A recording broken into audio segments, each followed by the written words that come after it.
अगर आप भी चाहते हैं बिट्टू मलंगिया इंटरटेनमेंट का ऑडियो वीडियो सबसे पहले आप तक पहुंचे, तो लाल बटन को दबाकर चैनल को सब्सक्राइब करें और बेल आइकन दबाना ना भूलें। प्रेजेंटेड बाय दोस्ताना म्यूजिक रिकॉर्डिंग स्टूडियो। माहिर सिंह विपिन चौक।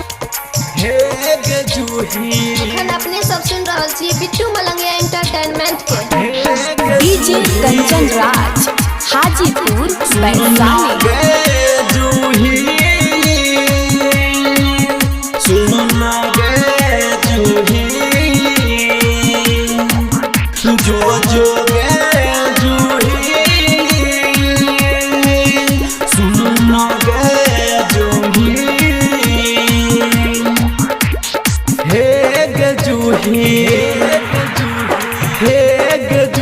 बता देना तू ही कि ये हमारा छोड़ लगे, बोले कि ये हमारा छोड़ लगे।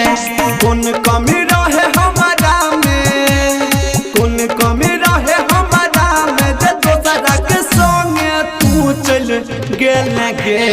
हे जूही बता देना तू ही कि ये हमारा छोड़ लगे, बोले कि ये हमारा छोड़ लगे, बोले कि ये हमारा। अखन अपने सब सुन रहा छी बिट्टू मलंगिया एंटरटेनमेंट के। फोन करके हमारा तू स्कूल में बोलैलही, फोन करके हमारा तू स्कूल में बोलैलही। भाई बाप के बोला के हमरा खूब पिटबैलही, हमरा से करके धोखा, हमरा से करके धोखा, दोसरा से शादी तू चलही गे। हे जूही बता देना तू ही कि ये हमारा छोड़ लगे, बोले कि ये हमारा छोड़ लगे। डीजे कंचन राज हाजीपुर वैशाली।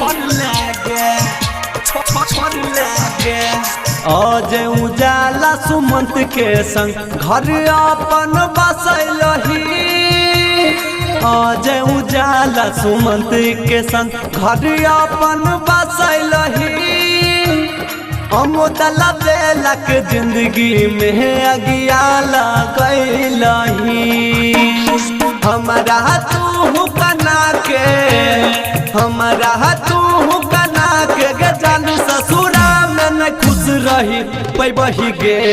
हे जूही बता देना तू ही कि ये हमारा छोड़ लगे, बोले कि ये हमारा छोड़ लगे। प्रेजेंटेड बाय दोस्ताना म्यूजिक रिकॉर्डिंग स्टूडियो। माहिर सिंह विपिन चौक।